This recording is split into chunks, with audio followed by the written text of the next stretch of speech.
मैं वापस इसलिए आई हूँ ताकि आप सबकी आंखों में आंखें डालकर सब कुछ, इन लोगों की असलियत आप सबके सामने ला सकूं।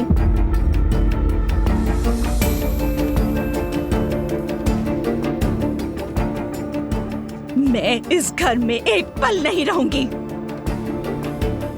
मैं इस पागल के साथ इस घर में एक पल भी रहने का तसव्वुर नहीं कर सकती हूँ।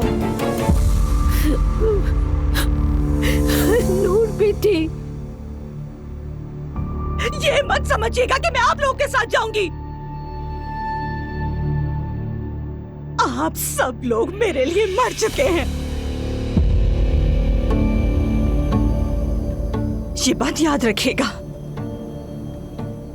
मुझे आप जैसी मां नहीं चाहिए।